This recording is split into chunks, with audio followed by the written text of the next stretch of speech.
Kate Norris. She's a senior in the art department with a BFA in graphic design. She recently completed an internship in Bentonville and has been thinking about ad campaigns, which is what her first topic is about. Hi. So we already have it pulled up.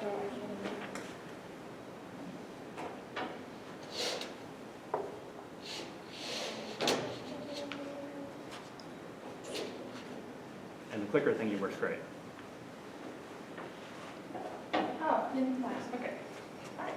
So for this project, the objective was to create an advertising campaign around a product, which in this case is Kirk soap.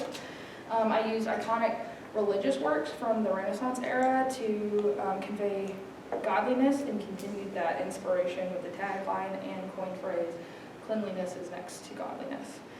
The history around these works is important to know in the approach that I took. It's also worth noting that this is not the first time that somebody has done this, so I felt that it was important to look at previous examples of art allusions in advertising. So the first one is the 2011 Doritos ad, and it references Da Vinci's Last Supper. And this treatment creates a parody that plays on the dramatic moment Da Vinci paints of Jesus and his disciples breaking bread. The other example I have is Schaeferman's ad, and it references the famous Venus de Milo sculpture. She serves as a symbol of love and beauty, and this idea is used to propel their body positive campaign around women's shapewear. Both of these examples create their platform based on the symbolism and iconography of major works that they're representing. The history of the pieces are important to know for the campaign because it really creates a deeper meaning for both the product and the ad. I took inspiration from these examples and created a campaign in a similar fashion. Kirk soap makes a few major claims.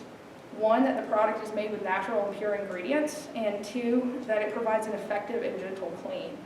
For me, I returned to the phrase, "Cleanliness is next to godliness," and treated the other two posters according to Kirk's claims of natural and gentle. So let's take a brief look at the original works. There are some common themes that they all share. They're all religious works. They're rendered all in the human form. They're nude, and they're all Renaissance era works. So why is this important? All of these works are part of the same Greek revival of the human form. That means that they're part of a greater interest of portrayal of human form, but specifically in the realm of idealism. The Renaissance is interested in the use of canons, which express a mathematical perfection of the figures. All of these figures are clean and idealized in rendering. They're all portrayed as pure and almost untouched. This gives the sense of holiness and the idea that they are spotless. The use of nudity portrays figures in their most natural and raw form. Remember, they're idealized, so this is conveying that their natural forms are perfect.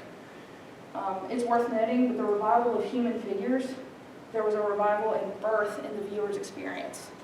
The human form was more relatable because we identify with that form. That brings the idea that we as viewers can also be gods simply by having a similar form. Now let's look at a brief history of each, starting with the creation of Adam. Michelangelo paints the moment in the book of Genesis where God gives life to Adam, the first man, the first human. Adam is nude, but more specifically, he's similar to God. So we visually conclude the idea that Adam is created in God's image. So I interpreted that in a few ways. One, that God's gift to us is Kirk soap. So because the Christian interpretation of God is that he is the perfect ultimate being, his gift to us, which in my series is the soap, is also perfect. This suggests the use of it brings us closer to God and therefore closer to godliness. The history of the birth of Venus is that her perfection comes from her goddess state. She's a symbol of beauty, love, and prosperity. She's rendered daintily, so I chose to associate her with the idea of gentle and chose the tagline, gentle cleanliness.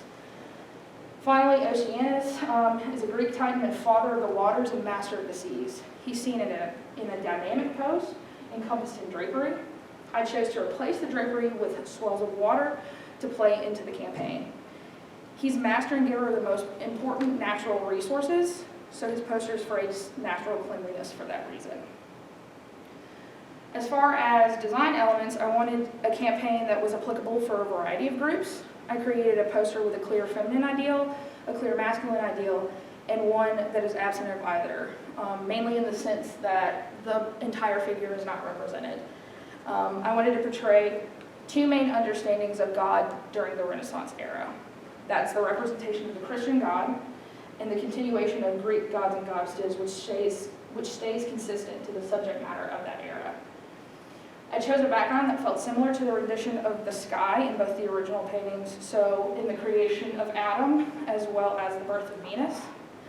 I felt that this mimicked the ethereal effect those works had and kept that background similar across each poster. By doing this, this gives the figures more visual forefront because the backgrounds are more minimal. I drew contours with hatching, so the hatching is shading, shading that's created with just the use of lines. And I digitally painted the entirety. I also go outside the lines of the contour, both to maintain a painting-esque feel as well as create something that does feel illustrative. I chose a typeface that you see at the top that mimics type that may be reminiscent of manuscripts or Bibles during the Renaissance, which is fitting given the context. Gutenberg's press made printed type in books like these more accessible, so a typeface that reflected a similar letter form and represented the use of that type, so in use of religious prints and Bibles, felt really fitting. I also felt that this particular typeface was a modern rendition of old block print type. It was a cleaner representation of the letter forms, but still conveyed the Gothic Renaissance calligraphic style. I placed logos, text, and original work attributions in a way that created more negative space and gave more visual gravity to the figures. I chose to include the attributions not only because these are not my original works, but because the history of the pieces are important to know for the campaign. I intended the creation of Adam to be aligned horizontally, similar to the paintings, because the figures, as you see in the original paintings, the figures are oriented, they're laying horizontally. The other two posters are oriented vertically, because as you can see, Oceanus and Venus are both standing. To read this as a series, I aim to keep a number of things the same or similar across each poster. Treatment of the figures are done similarly, so as far as illustration style, they're done pretty similarly. They all have a similar color palette and still express shading using hatching and a clear contour line, which makes it a little more illustrative.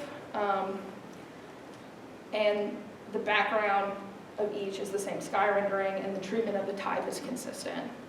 I did, however, decide to create some variation in the orientation of the subjects. So the top is centered.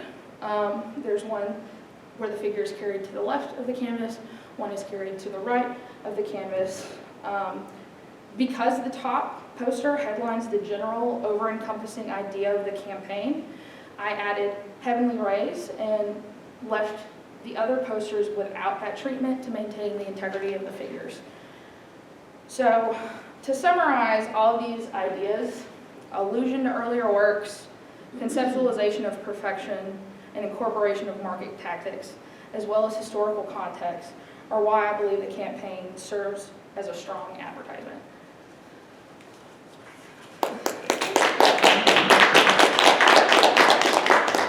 Are there questions for our speaker? Yes. What is your major? I am a BFA, and so my concentration is in graphic design. Okay. I may have missed this, but is Kirk soap a real client? Yes. Okay, Yes. so It's this is actually going out. probably not. Okay. But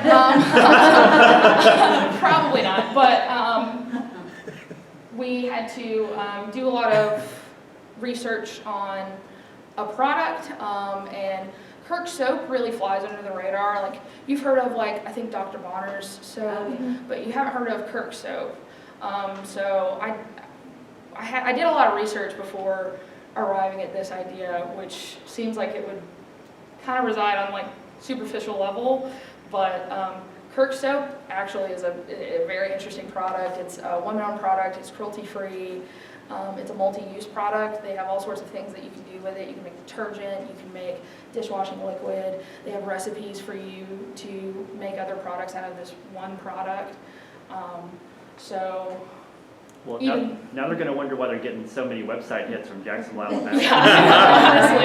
honestly, wow, our sales are not going up, but our website hits are just skyrocketing. Yeah, so, Okay.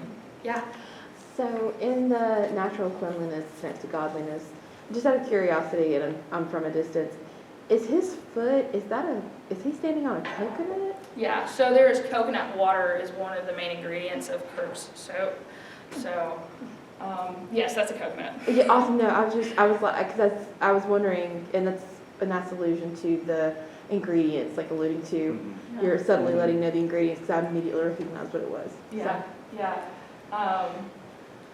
One thing that I didn't include that I thought was kind of visually expressed that you guys could deduce is that the original paintings are kind of like censored in some way. The Birth of Venus, not so much. There is some slipped nudity, but in the Renaissance and like general Greek revival of human form, there aren't very many men that are entirely naked.